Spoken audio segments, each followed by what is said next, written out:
Бүгін біз жалпы тізе не үшін ауырады және де тізе ауырғанын бір күнде қалай басуға болады, сол әдіс туралы сіздермен бөлісіп өтемін. Мені жоғалтып алмауыңыз үшін каналыма жазылып, жақындарыңызбен бөлісіп отыруды ұмытпаңыздар. Тізе ауруы жаста да егделерде де кездеседі. Тіпті балабақша жасындағы балақайлардың өзі тізесінің ауыратынын айтып шағымданады. Ал үлкен әже апаларымыз тіземнің көзі ауырады деп қолын тізесінен алмай уқалап отыратынын да жиі байқаймыз, иә? Тізе бір ғана себеппен ауырмайды. Оның қақсап ауруының бірнеше жағдай себептерінен тоқталып атап өтсек, жарақат алған жағдайда тізе ауырады, яғни тізе шығып кетсе, жартылай тайғанда, аяқ сынғанда және де бұлшықет созылғанда тізе ауырады. Ауру ұзаққа созылып, тіпті уақытылы емделмесе созылмалы ауруға да ұласуы ықтимал.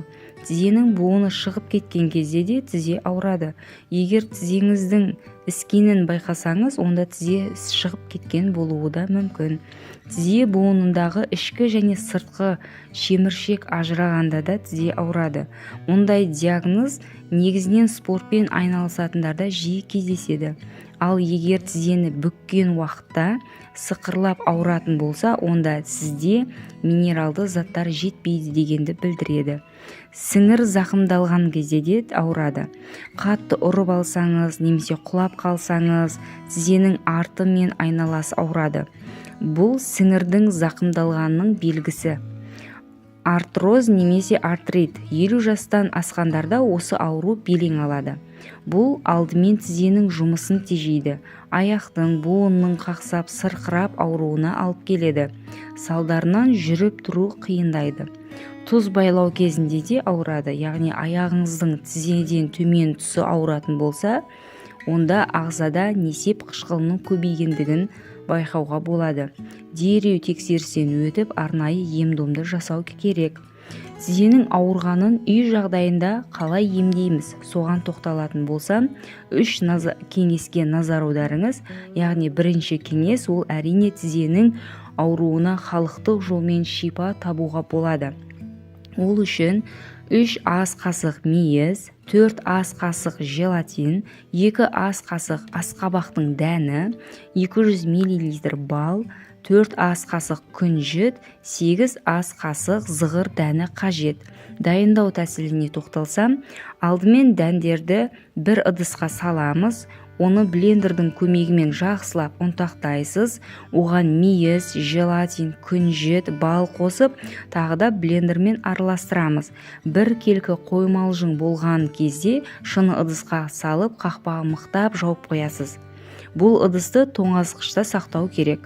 Дайын болған емдік қоспаны күніне 2 рет, таңертең аш қарынға және түскі тамақтың алдында 1 ас қасықтан қабылдап отырасыз. 1 аптада нәтижесін көруіңізге болады.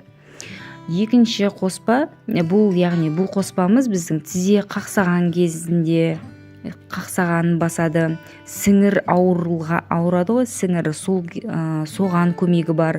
Буынның жұмысын жақсартады. Зат алмасуды реттейтін қасиеттері бар.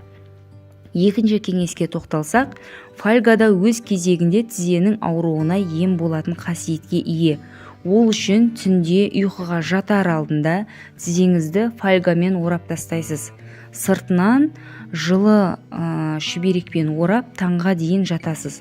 Осы әдісті ерінбей 3-4 күн жасасаңыз, тізеңіздің ауырғанын байқайтын боласыз. Үшінші кеңеске тоқталатын болсам, егер сіздің тізеңіздің айналасы ісіп, ауыра бастаса, сарымсақ майының көмегі сізге өте көп жақсы көмектеседі. Бір жасағаннан ақ сіз байқайсыз оның көмегін. Ол үшін бізге сарымсақ және май қажет, өсімдік майы. 300-400 грамм сарымсақтың қабығынан тазартып, блендермен ұсақтап аласыз. 1 литрлік шыны банкіге саласыз ұсақталған сарымсақты. Сосын үстінен өсімдік майын құясыз. Ыдысты күн тимейтін жерге қойып қоясыз. Күніне 1-2 рет міндетті түрде қозғап отырыңыз. Ұмытпай қозғап отыру керек. Шамамен 2 аптадан кейін езбені 4 қабатталған дәкемен сүзіп аласыз, жақсылап тұрып. дайын болған сарымсақтың майын тізеңіздің айналасына сіңіртіп тұрып жағасыз, яғни тізеңіздің ауырған жеріне жақсылап уқалап сіңдіріп жағасыз. Тіпті аяғыңыздың ауыратын тұстарына да жағуға болады. Біркелкі етіп жағып болғаннан кейін сыртын пленкамен орап қоясыз. Оның сыртын міндетті түрде жылы орамалмен байлап тастауыңыз керек. Бұл емді түнде жатар уақытта жүргізесіз. Осылайша таңға дейін жатасыз, яғни жақсылап сіңдіріп, уқалап, артынан пленкамен орап, оны жылы орамалмен орап, түнімен таңға дейін жатасыз.